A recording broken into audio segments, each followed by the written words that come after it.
All right. Let me go ahead and make an announcement over on my original channel, which has the most subscribers, and then we will get this stream going over here. Give me 1 second, guys. Let's see. If you're new coming in, please hit that like. We did have some early Mel Tucker fans come in.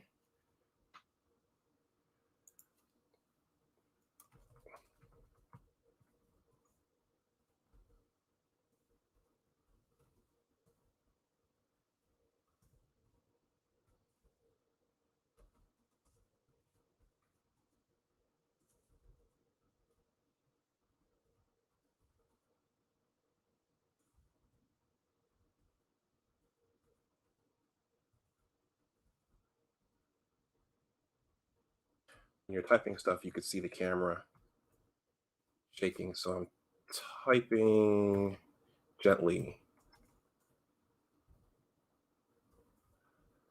Let's see, I'm going live on Big Discussion 76. I'm going live on Big Discussion 76 Sports to discuss the Michigan State game this weekend. All right, let me post that there. So if people want to come over from there, they can come over. Or let me go over to my sports channel so I can see all the live data coming in real time.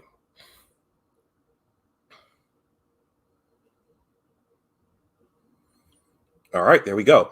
So guys, we're going to have a little intro. I was playing around on Filmora Wondershare earlier today, and I have an intro. So here we go.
All right, guys, that was the first intro I ever created for the channel. If you like that, please, I don't know, give it a thumbs up, put a 1 in the chat, whichever. But I thought it would be cool to change things up a little bit. Steve Dace at the Michigan Podcast, he has the actual live footage of Bo Schembechler and some of the old games, but I just put the still shots in there. So here we go. All right, guys. Hey, Johnny Olden is back. And he was gracious enough to come back to the channel for Michigan State Week. For those of you familiar with this, yeah, Michigan State Week it's a time to talk trash. And I don't think we look upon this week with dread the way we do Ohio State Week, but it's definitely a it's definitely like a holiday as we get ready to battle our in-state rival from up north. So, guys, just some really really quick points. Then I'm going to jump in. I'm going to do some cross promotion here. If you guys, I've said this numerous times. I'm working on a book. This is it right here. The link is in the description box below. And very, very soon, I'm going to be dropping a video on this gentleman right here, who was my high school basketball coach. So look out for that. I know it's not Michigan football, but this is a sports channel, and it's one of the reasons why I started. So that link is in the description box below.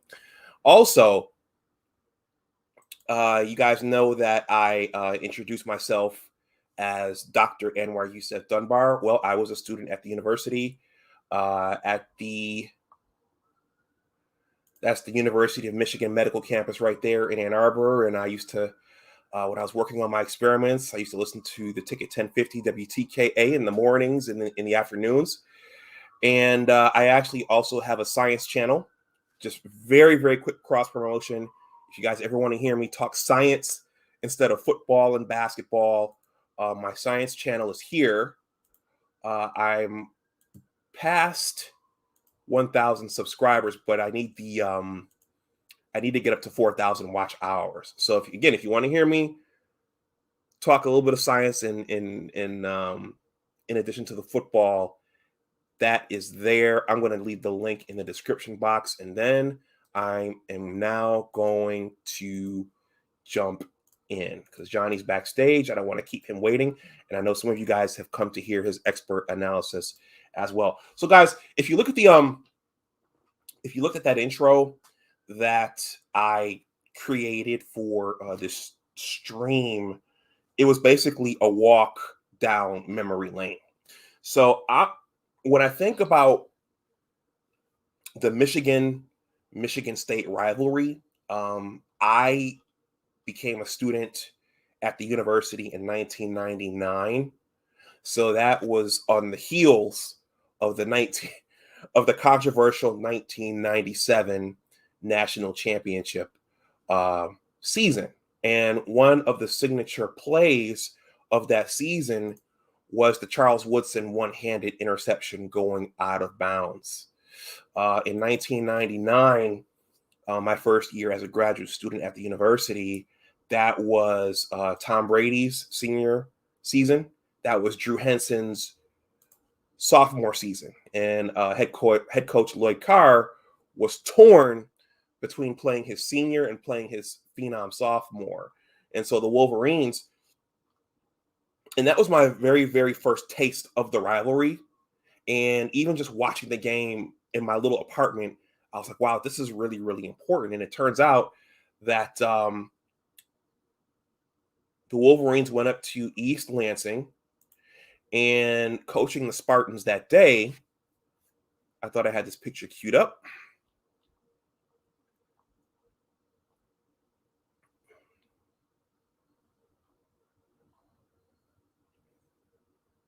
Where are you?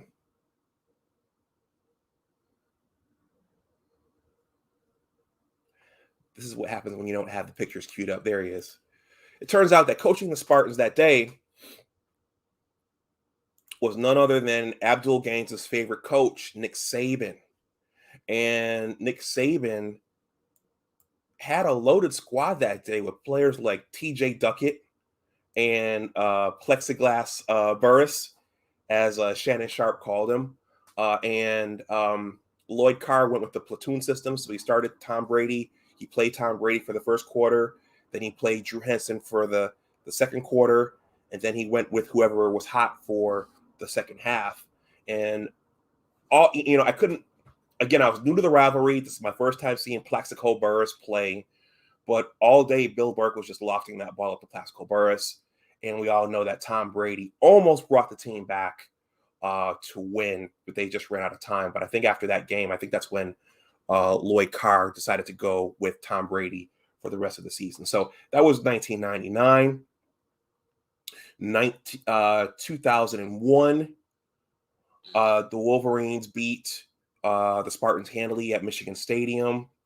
No, that was 2000. And then in 2001, we had the controversial TJ Duckett, the controversial Jeff Smoker, TJ Duckett touchdown pass, where the Spartan officials seemed to hold the clock and give the Spartans a few more time. And that play was also set up by Jeremy Lesueur's face mask call on Charles Rogers. The next year, the Wolverines beat the Spartans handily. That prompted Bobby Williams, who took over for Nick Saban. That prompted the line, "This is a bad rivalry." They got rid of him that season, at the end of that season. And then enter John L. Smith. Who remembers this guy? John L. Smith came over from Louisville to restore the Spartan program. He had moderate success, but Lloyd Carr still owned the season. Chris Perry had a notable game in that series. One game, Chris Perry carried the ball, I think, 50 times to power the Wolverines to that win. I think the Wolverines won the Big Ten title that season. And Lloyd Carr, again, he owned the series. And then you enter the Mark D'Antonio. Which one is it? Anyway, then you enter his tenure. Lloyd won the first year. And if you notice in my intro, I used this picture. This is the infamous little brother, Mike Hart. Johnny's back there smiling. This is the infamous Mike Hart little brother comment where in that 2007 game, it was pretty evenly matched, and then Chad Henne threw a touchdown pass, I think, to Mario Manningham late in the game, and then Mike Hart goes to the podium and says, "Every now and then you want to make your little brother think they could win, and then you snatch the game from him," something like that. Michigan State was kind of fuming about that afterwards, and that set the stage for the Mark D'Antonio era. Lloyd Carr retired, and then for the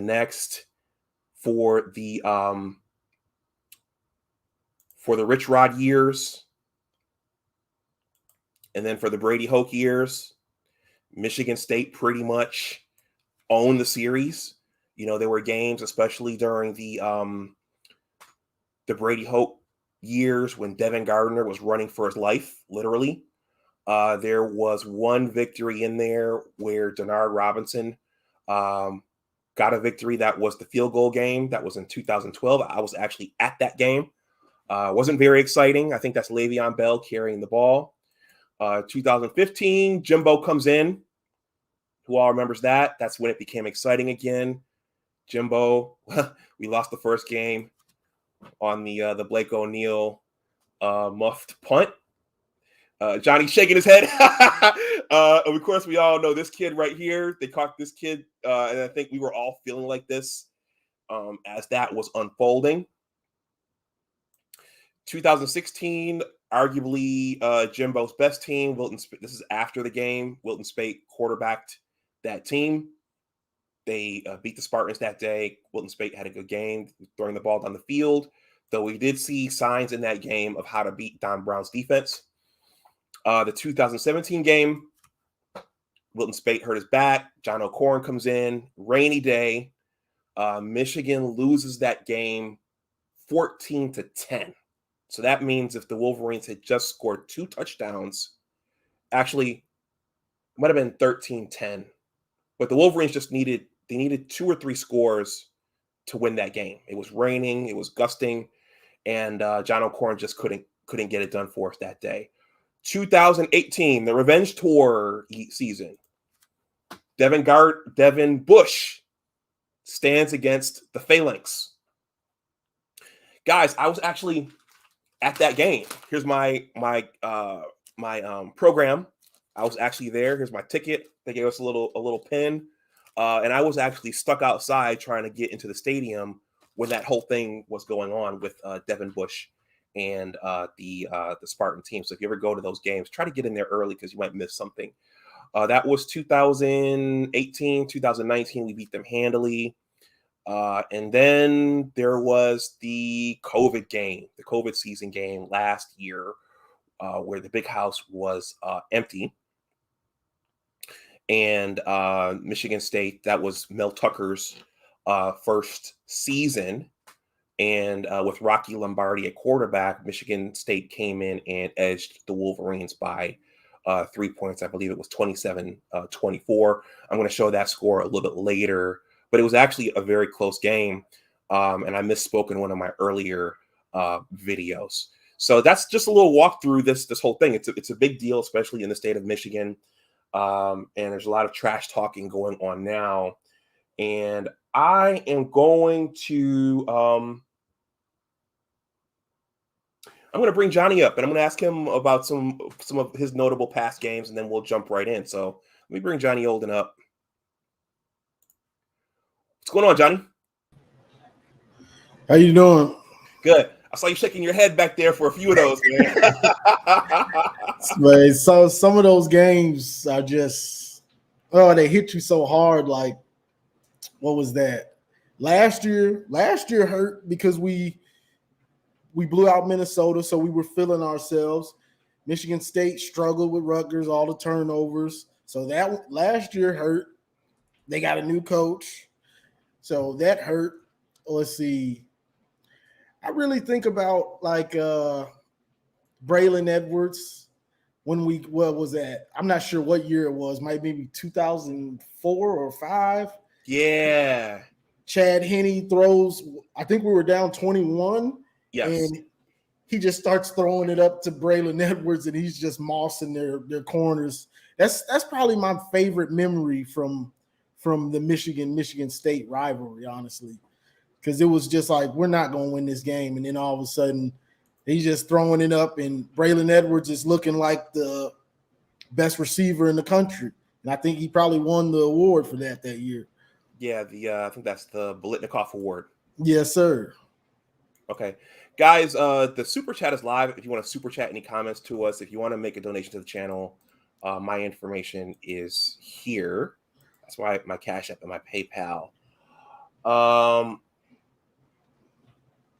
And then that 2015 game, the punt. I mean that hurt because that was the first time in a while we'd seen our team punch back. Mm-hmm. And they had Connor Cook at quarterback, and Joe Bolden went out with a targeting call, and all he had to do was just get the punt away, and that was it.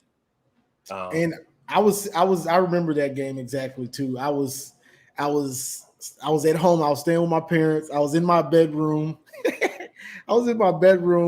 And I'm in there watching, and I'm like, okay, we got this. But when I saw he was getting ready to punt, I was like, because there wasn't much time on the clock, so I really didn't want him to punt it. Like, yeah, because to me, it's just so much that can go wrong on a punt. Like, if you like the game's on the line, I don't want to have to punt it because he can drop it or they can block it. Like, you never know what's going to happen. So I was like, don't punt this ball. Like, I just wanted him to go for it or something. I didn't want him to punt it. And then when I saw the punter, and then that happened, I was like, oh my God. I was like the dude on the pick. Like, I was like this, but I laid my head on my bed like, are you kidding me? Like, no. Like, this can't be real. Yeah. It was like happening in slow motion, and you're kind of wondering, wow. They got the ball, he's running the ball up the sidelines, and they got a whole convoy going, and nobody's catching this kid.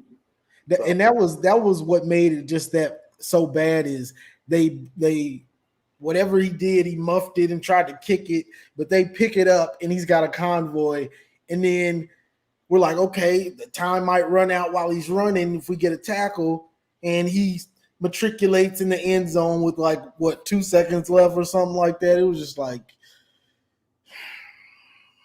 yeah, it just don't get worse than that. Yeah, like that's a horrible loss. Like, that'll never be. That's gonna always, like, the thing I hate about close games and losing them, like, they stay with you forever. Like, that game will stay with us forever. JT was short, will stay with us forever. You know, it just, you got to win the close games, like especially rivalries. Yeah. Okay. Well, speaking of rivalries, let's take a quick look at this season's teams. Surprisingly, both teams are ranked in the top 25. Let's see. Where is it? College football. There it is. Yeah, Michigan is ranked number 6, and Michigan State is ranked number 7, both with records of 7-0. Ohio State's number 5, and Iowa is number 9. So, both teams were 7-0. We're 2 slots apart. Any thoughts on these teams before we go a little further? It's just the stakes. The stakes are just so high right now for both teams, but even more for Michigan, because Michigan and really Jim Harbaugh, because Mel Tucker's in his second year. No expectations really. I think the expectations for them were like 4 wins or something. So they weren't expected to be 7-0. Michigan wasn't either, but you've Harbaugh's been here for what, 6-7 years now. Mm-hmm. So he's got his players and all that. He should be more established. So he can't let Mel Tucker beat him the first 2 times they play. So the stakes are high for Michigan. And then also last night I was texting some of my boys with some of these projections. Like CBS Sports has us, when the projections come out, saying that we will be number 2. I'm like, oh boy. So that's even more hype. That, just that's bulletin board material. If I'm Mel Tucker, like, we can take down the so-called number 2 team when the projections come out. Don't even let them get, all that stuff can be used. So it's a lot for Michigan. Get the monkey off their back, Harbaugh especially. Mm-hmm. Okay. Hey guys, if you haven't, please hit that like button. It'd be cool to get this stream up in double digits. Let's take a look at last year's game. And as described in one of my videos, I misspoke on that game. It was only Michigan State only won it by 3 points. Let's see. There it is. Yeah. So last season, the COVID season, there was nobody in the stands, no band, no nothing, no non-conference play. Michigan State with Rocky Lombardi at quarterback came in and stole this 27-24 victory, I think. And if you look at the stats, our uber talented departed quarterback, Joe Milton, he threw for 300 yards and no touchdowns. Really? He had that many yards? He had that many yards. He went 32 for 51, according to this. And I thought that one of the key plays of that game was, I think it was the second quarter, when it was either Jim or Josh who called those 2 wildcat plays.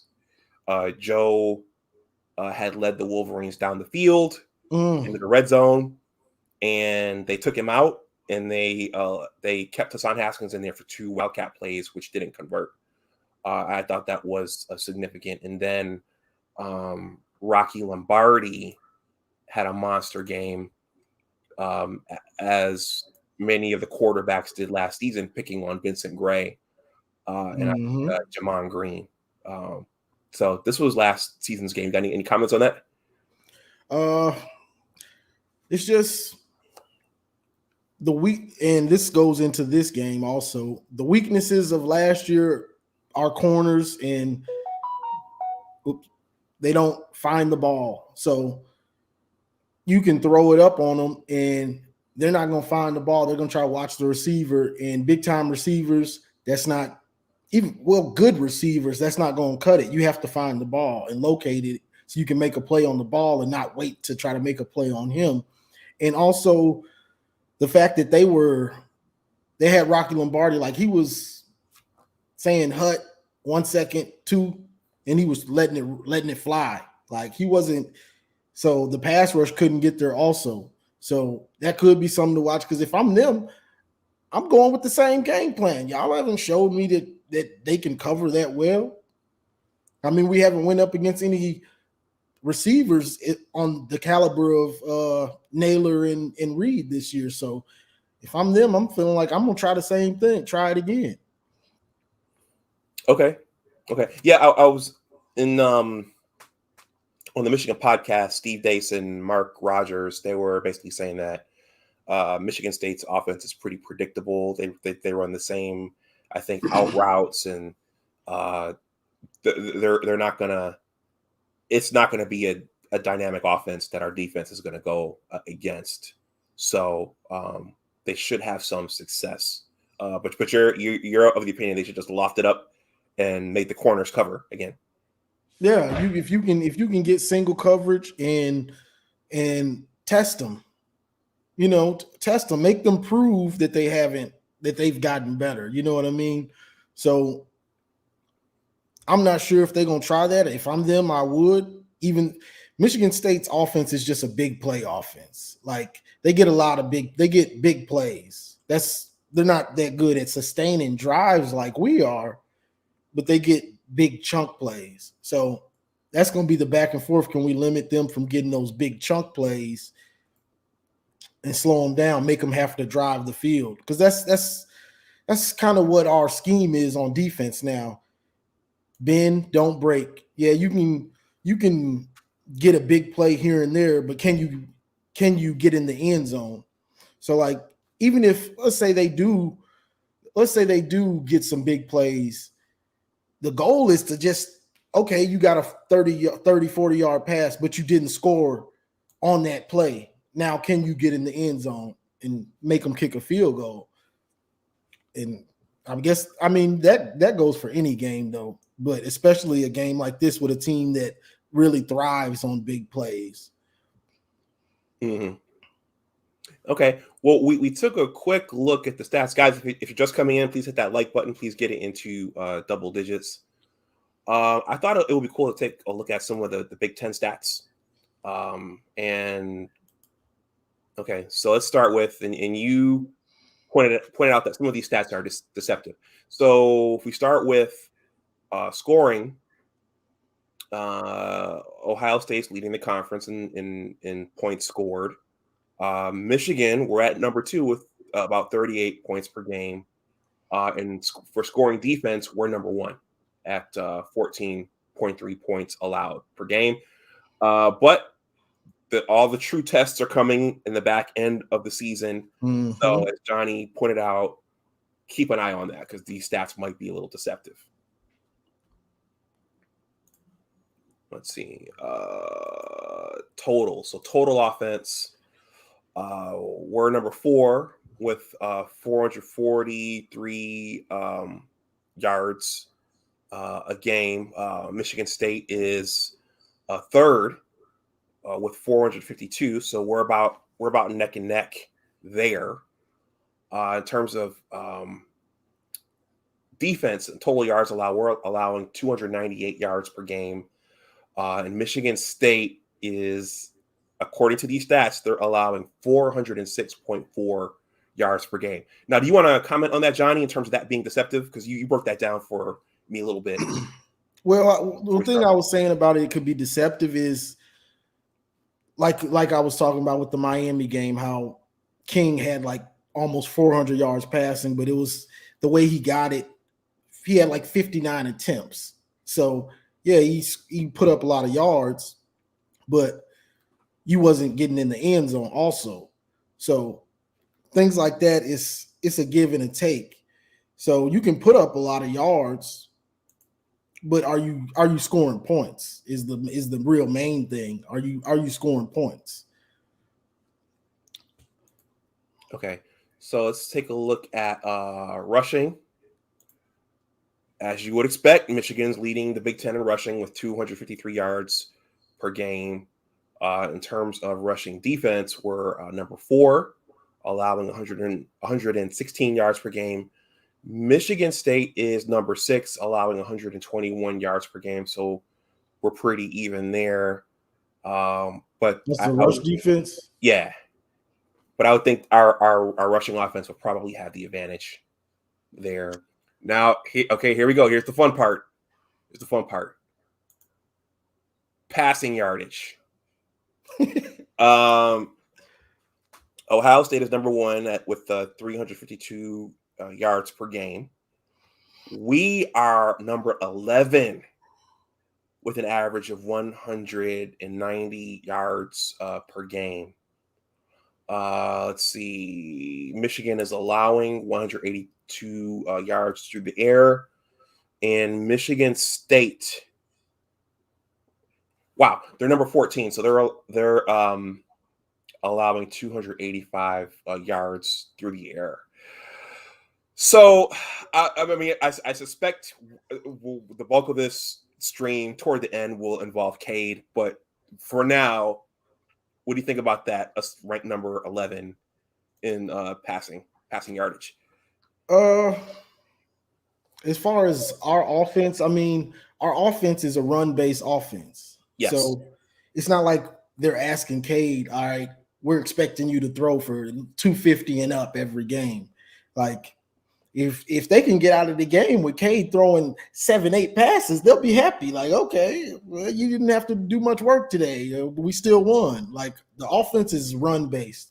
So us not passing the ball, having gaudy passing numbers, it's just to be expected. You would like, because it's not like we haven't needed to pass in the Rutgers game and well, I guess you can't really count the Washington game because we just dominated them on the ground. But, certain games you would like to see a better passing game. But as far as the stats go, we just really haven't needed to pass like that. That's less passing yards, one of the best rushing offenses in the country. So, Okay. Now, let's see. This is kicking. This has been essential to Michigan's success for field goals. Michigan, look at Ohio State. They're 7 for 7 for 100%. Jake Moody is 14 for 16 for 88, a percentage of 88. So that's been essential for our team. Let's see. Sacks against. We're leading in sacks. Let's see. This is yardage. And that sacks against. That also comes into play with us not having to pass so much. So that's less attempts to get sacked. But the offensive line has played well. I'm not saying they haven't played well. Okay. It took me a minute I'm not used to seeing that stat, so thank you for filling that in. Sacks by, let's see. So I'm assuming this one is the number of times the team gets to the quarterback. So that means Michigan State, they're leading the Big Ten in the number of sacks. Yeah, what is it, like 26 sacks? They've got 25. 25 sacks, yeah. They actually get to the quarterback more than we do by the numbers. So that's something to keep an eye on. And we're right there in the middle at number 8 with 15 sacks. Interceptions. Michigan State has 6 interceptions on the season. We're not far behind with 4. So I just wanted to go over some of these stats. And then we will take a look at the spread, and then I'm going to open it up, and we're going to just talk about what we've seen and what we expect. Okay. Let's see. That's funny, man, predicting that we could be the number 2 team in the country. That's yeah, I was shocked when I saw that. I was like, whoa. But a lot of people give Cincinnati credit. I'm not giving them any. Really? Okay. People are expecting Cincinnati to play in the playoff. I'm not, even if they do go undefeated, because their schedule is it's a joke to me. Like you played Notre Dame, Indiana's not good. So you're saying you deserve to be in the playoff off of beating Notre Dame and maybe a SMU team that's supposed to be good. Mm-hmm. Nah, I can't let that. And I don't think the playoff committee's gonna, because Ohio State's gonna have to play Penn State, Michigan State. We're gonna have to play Penn State, Michigan State, and Bama's gonna have to play Georgia. We're having to beat up on each other to get there. Like you're playing. If you look up Cincinnati's schedule, it's a joke. I'm sorry, it's a joke. Like Tulsa and Akron, and come on. Yeah, so just to one of my commenters, Abdul Gaines looks like Alabama might get a spot in there over Cincinnati. So he's an Alabama fan. No, he's not. Can't stand Nick Saban. So the point spread for this game, this is predicted to be a close game. Michigan is predicted to win by 5 points. So the over-under is 51 points. And yeah. So do you predict that this will be a close game, Johnny, as well? I'm going back and forth with it. I expect Michigan to win. Yes. But I'm going back and forth with it because I got one. I almost look at it like a math equation. Some of these games, because what's the X, the unknown variable? Mm-hmm. So that's football games, like the unknown variable. You don't know if your quarterback's gonna just be playing garbage or you're gonna be fumbling, and special teams. There's so many variables of unknowns, but I'm expecting Michigan to win, and I think it might get ugly. It could possibly, but because my reasoning for that is just the consistency of Michigan, and I'm expecting our defense to play lights out. So the consistency of the offense, and I think that's why we're 5-point favorites on the road, just because we're Michigan has been consistent in being able to just move the ball. Like, okay, you scored. Now we go right back down the field and get some type of points, whether it's a field goal or a touchdown. Okay, you scored. Nice job. All right, 5 yards, 10 yards, 12 yards, 8 yards, 5 yards, 4 yards. Before you know it, we in your on your side of the field, kicking a field goal or getting a touchdown. So that's because Michigan State, when they win, they barely beat us. But if we get clicking, and this is in the last few years, we've been able to blow them out. So I'm hoping it gets like that, because honestly, my heart can't take a close, tight game. Like that Nebraska game, I about to have a heart attack. So I'm hoping it gets to that. But knowing this rivalry, it probably will be close, because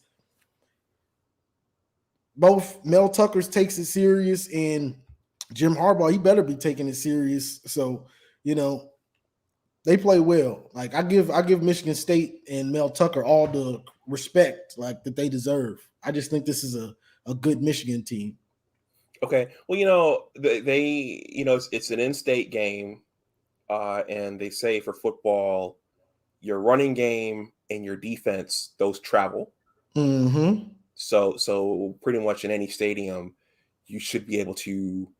Those should travel for you. You should be able to count on those. Oh, by the way, guys, I was in Atlanta, Jackson Hartsfield Airport today. I saw Rodney Harrison. I was going through a security, taking all my stuff off, and he had his mask on, and I recognized the size of his head, his skin complexion, and I said, "Hey, sir!" And he turned around, and I was like, like football, and the TSA person said, "Yeah, this is him." It's him. But him and his girlfriend or his wife went through before I could stop him and take a picture. But I saw Rodney Harrison today. Okay, so Johnny, with the time we have left, let's talk about the all important quarterback position. It might not factor much in this game. Cade might just have to manage the game, but what's the concern for the quarterback position? Is it him not making the reads? Is it him not being accurate? Is it him not having all the physical tools that JJ McCarthy has? Oh, that's the good question. That's the biggest question in Michigan football right now. And honestly, it's some of all three of those. It's partly I don't think his arm is strong enough to throw accurately. You know, we've all thrown a football. The farther you have to throw it and the weaker, if your arm isn't that strong and you're trying to throw it far, the accuracy starts to go. Yep. So I think that's part of it on the deep passes. He doesn't have that strong of an arm, or it might be his footwork. Sometimes, you know, that can affect your deep balls, but as many as he's thrown and they haven't been accurate, I just think his arm isn't that strong. Now, the misreads, he's missing some reads. And I didn't know this until I started watching Devin Gardner, the Monday morning quarterback. He does the coaches breakdown, the all 22. It's great. Like, I'm an advocate for it because it really shows you what's going on, because you can't see it watching TV all the time. So you see that sometimes he just locks on receivers and he doesn't see that he has a dude wide open running somewhere. Like, he just don't see it. And then other times it's just it's inaccurate. But that could be the arm strength. So, you know, it's all three, I'd say. Now, that doesn't guarantee that JJ is going to come in and know how to run the team, and saying every quarterback's going to miss reads. That's going to happen, but that's not to say that JJ's going to come in and he's going to be going through his reads and, you know, hitting his third receiver and stuff like that. Like, that's not guaranteed. So that's the unknown. Like, okay, if they do put him in, is he going to be able to consistently move the chains like Cade can? Because Cade, he's a dink and dunk. He's going to dink and dunk you to death accurately. You know what I mean? So that's just the consistency of why they don't want to, you know, make a move, I guess. Yeah, it seems as though, you know, when they've been on the road and they've gotten down, well, Cade hasn't gotten rattled. You know, No. he gets in there, he'll engineer drives and, you know, make the right when they've needed him to. He's made the right throws and not turn the ball over. He threw his first pick. Was that against Nebraska? I think it was Nebraska. And but he stayed poised, and the team was able to come back and pull out the victory. And you wonder how a true freshman would do under those circumstances. Exactly. And Cade still got some of that. I mean, not Cade, JJ still got some of that, I guess, that gunslinger that I can make a play. And I know you'd be thinking, like, I can make a play. That's a good thing. Not all at quarterback. Sometimes it's about next play. All right, it ain't there. Let me throw it out of bounds and live with not getting sacked and keeping the down and distance, and we'll get it the next play. So just like the play he made where he in the last game, the rush was coming, he ran this way, then he turned this way, and he found the tight end, I believe, for a 4-yard gain, but he got called back. That's a play that we're like, as fans, we're like, okay, right? But a coach is like, no. Okay. Don't do that. Try not to do that again. So that's just Harbaugh, especially Harbaugh. Harbaugh, we know he don't really like that type of stuff, that gunslinger, and he wants you to protect the ball at all costs and make smart decisions. And so, but sometimes as a fan in football, sometimes you need that. what JJ has, that moxie and that I can get it on this play. But I think they still want to coach it down a little bit on him to you don't have to win it all with one on this play. Mm-hmm. Okay. Something I started seeing them do that I like is they're looking at the tight ends a little more. It seemed like, particularly Eric Gall, who's a big kid. Yeah, he's a big boy. Yeah, I don't know why they weren't going to him more earlier, but it looks like he's running, setting up in the middle of the field, and they're looking for him consistently. And the Shoemaker kid. Yeah, and I'm glad Eric All seems to have got the dropsies out from last year. He was dropping a lot of passes. He's catching it, and he's looking pretty good. He's getting in the holes in the zone and third down, and both of them, they're playing well. So it's good to see the tight ends. In an offense like this, you need good tight ends. Mm-hmm. Mm-hmm. Okay. So let's assume the Wolverines beat Michigan State this weekend. What do you see for the remainder of this Big Ten schedule? Because then the two ranked opponents they'll see are Penn State, and then of course the Buckeyes coming into the Big House. Do you think there's enough here to run the table, or where might they trip? I mean, what are we in Penn State? That's always tough. That's tough. But it looks like we may be able to handle them. I'm not saying for sure, but that's just how it looks right now. Now the trip could be a trap game. I'm not sure who we play. Maryland before OSU, I believe. That could be, but it's Maryland, so we should be able to handle it. But it could be a trap game.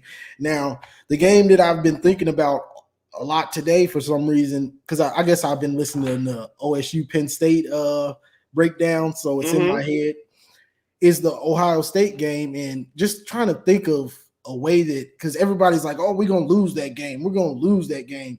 And, I kind of think like a coach, and I'm like, bro, we saw them lose this year. Are they undefeated? They lost, right? Yeah, they lost.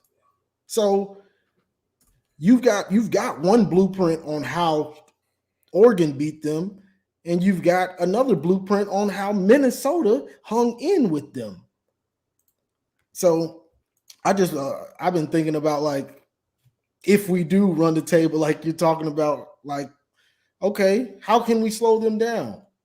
And there's ways to slow them down. It's just you're going to have to be able to score some points too consistently. But that's the game. Yeah, and that's why it's called the game, because So I think let's see. So I have it right here. So Michigan State is this week. Next week we're hosting Indiana.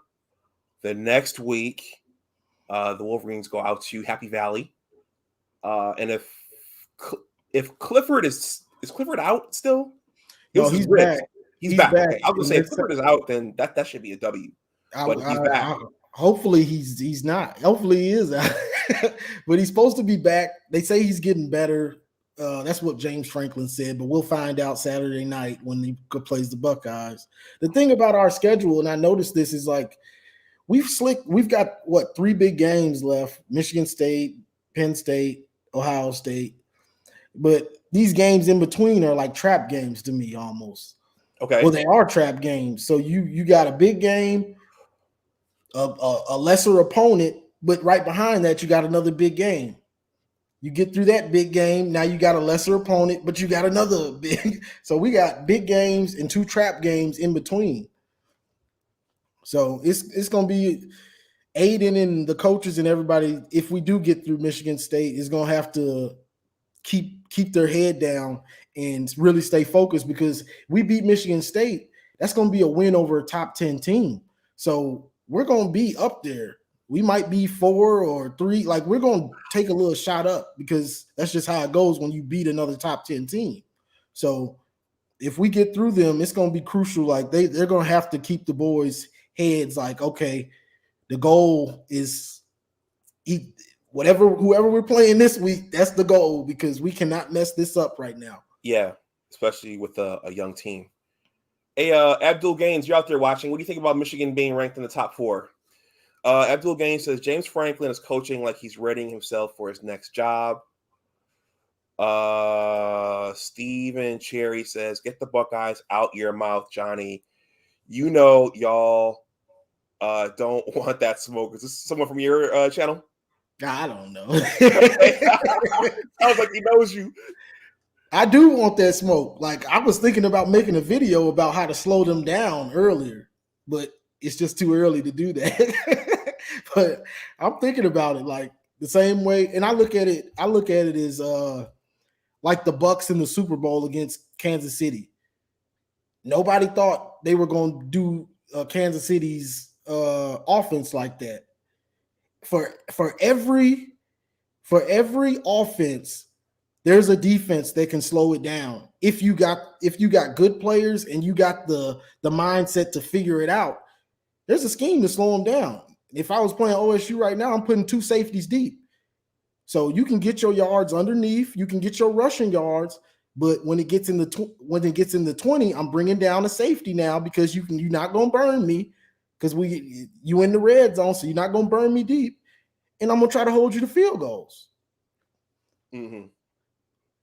But that's me. I don't know what they're going to do. Yeah. I did set this one up. Abdul Gaines says Michigan won't be top 4. They'll lose to Sparty on Saturday, so it'll be a mute point. All right. Yeah, if we lose, you're right. If we lose, okay. Yeah, I predict. Yeah, I predict Michigan will win this based upon the fact that your running game and your defense they travel. My only worry about this game is, and it's with the quarterback, but my only worry is if we can't run the ball, will Cade be able to muster up enough offense on his own to get that? Because this could be a low scoring game, and I was saying this the other day. In a low-scoring game, you can't miss no deep passes, or let's say somebody's wide open and they're going to score if you hit them in stride. You can't miss that because you might not get the shot again. So that's my only worry is if the running game is not really getting like that. But we're gonna find out. It's a lot to. I think everybody's kind of wanting to see what's going to happen with this game because we haven't really played anybody. Michigan State hasn't really played anybody. So I'm seeing a lot of people that aren't even fans of the teams. Like, I'm going to be watching this game, or I'm going to record it and watch it later. Okay. Yeah. I think wasn't Washington just barely in the top 25 or were they not ranked? They weren't ranked because they lost to that FCS school the week before. Yeah, that's right. Okay, so this will be the Wolverines' first true test. Yeah, and what was it? Michigan State played Miami, which we thought was a good team, but at this point, that win doesn't look good right now. You know what I mean? So that's where it's like both teams. That's why they say they haven't played anybody. Because I was shocked when I was like, MSU doing Miami like that? Yeah. Uh-oh. Okay. Well, we got about 5 more minutes. If you guys want to say anything in the chat, go ahead.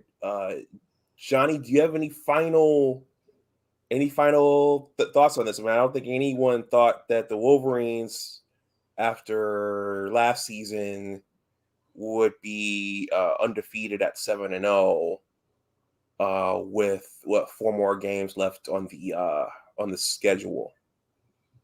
Yeah, I don't think anybody was looking for that and thought we would be undefeated or Michigan State be undefeated at this point.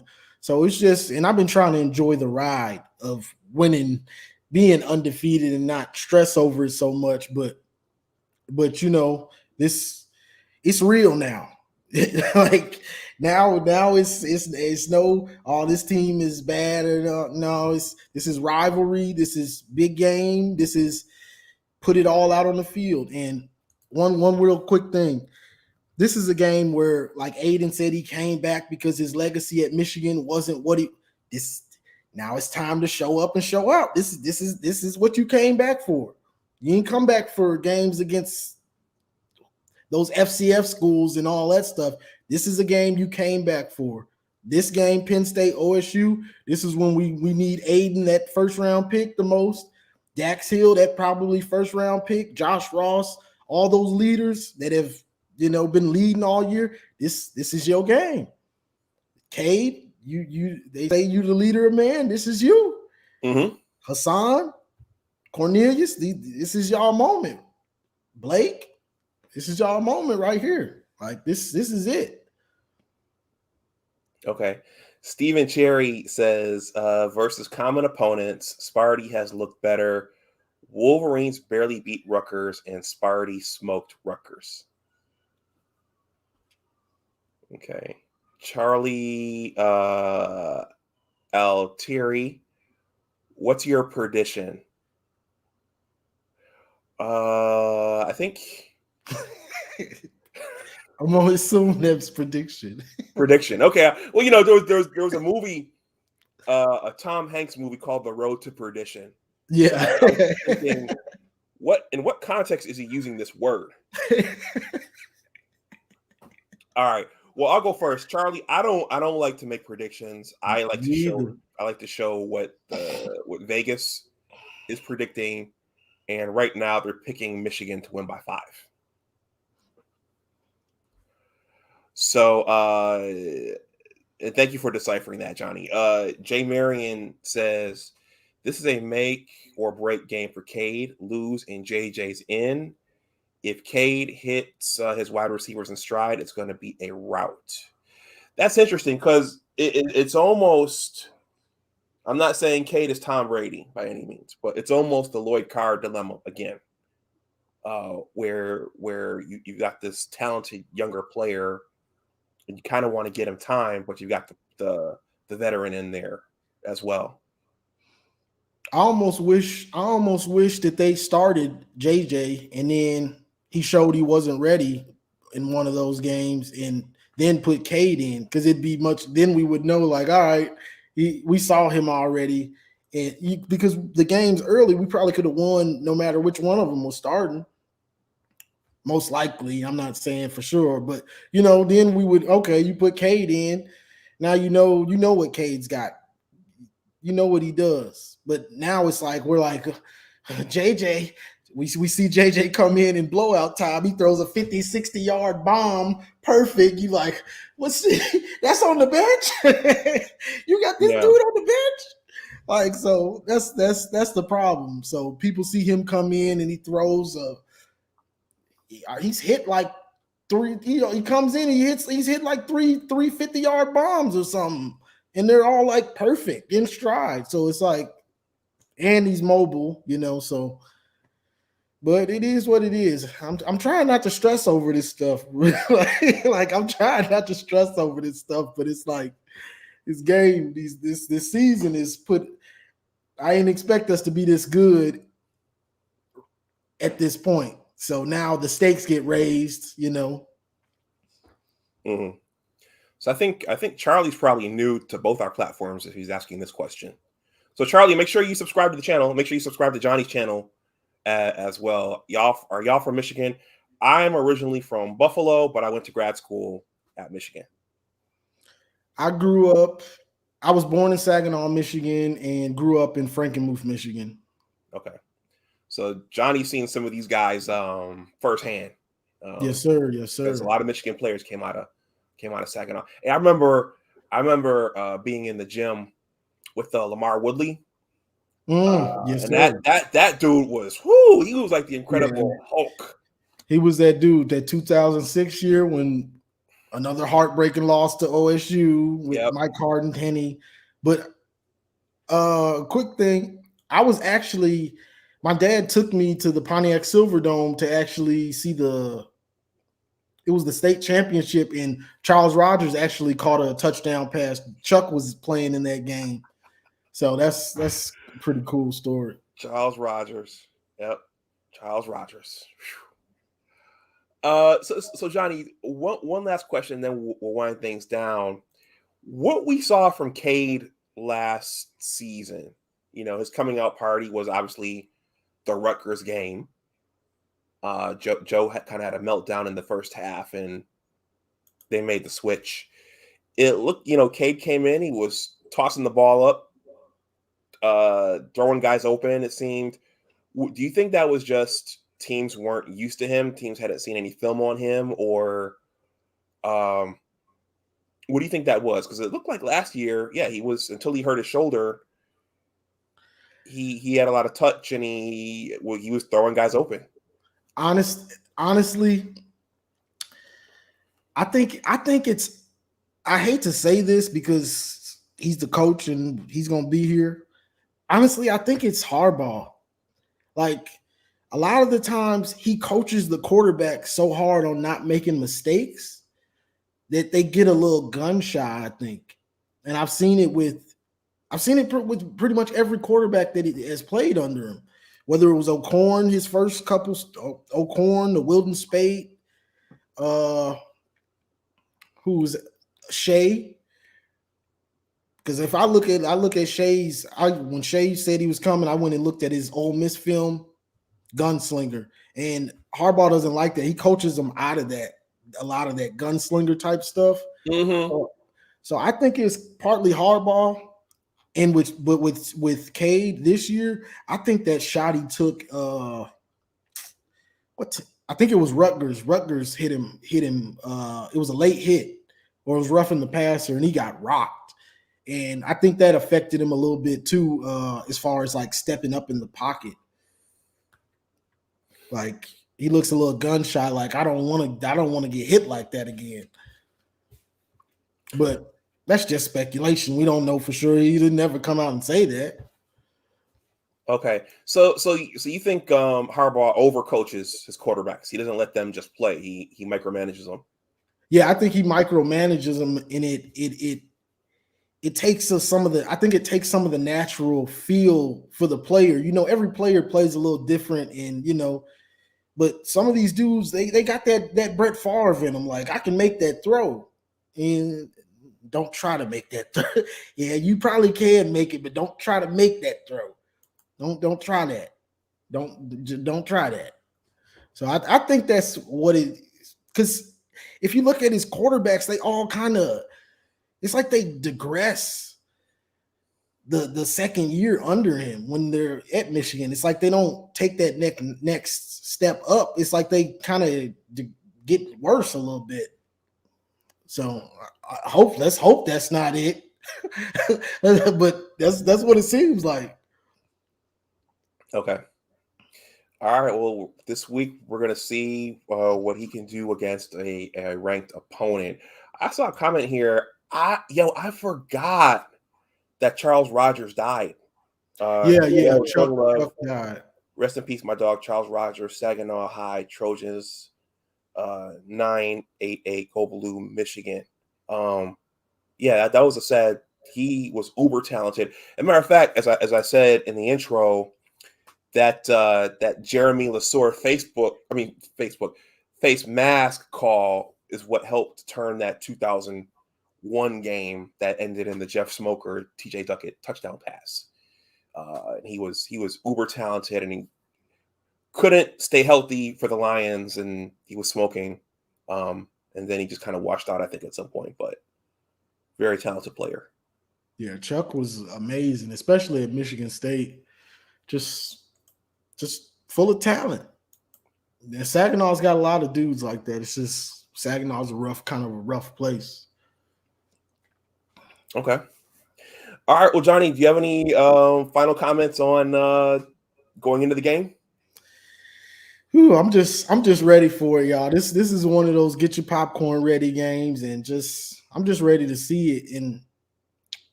and see the whole spectacle of it. If it's something gonna happen before the game, these dudes gonna be getting into it before the game and all that type of stuff, the rah-rah, and they're just so hyped. You know, they don't calm down and get into the real settle down into the game until like second quarter, because it's just so much hype and build up. So Okay. I'm just ready for it, bro. I wish tomorrow was Saturday, honestly. Okay. All right. So for the record, you predicting a Wolverines win, or you just don't want to say? I'm predicting Michigan to win. And that's, as long as they win, I'm fine. I'd prefer them to win like by 10 or something comfortable, so I can not be having a heart attack over here. But if they win by a last second field goal, I'll take it. Mm-hmm. Okay. Yeah, everyone, I'm predicting a Michigan win as well. So if you're new to both of us, go check out Johnny's channel. He creates a lot of great and insightful and passionate Michigan football content. And yeah, I'll be here this weekend. So look for me. I'm going to go out to a sports bar, to a game watch, to watch this one. I'm going to make sure I get there early, so I'll have some place to sit. But I will probably do a post-game live stream on Saturday after the game. So look out for that. So Johnny, thank you for coming back, bro. Maybe I'll tap you again in another 3 weeks for the big game. Yeah, that's the one that's circled, but it's no problem, bro. I appreciate you reaching out. Okay, everyone. If you haven't, please subscribe. Please like and share, and enjoy the rest of your night. Go blue, and as always, remember that your attitude determines your altitude. Take care, and we will talk to you the next time. All right, bye-bye. Go blue. Go blue.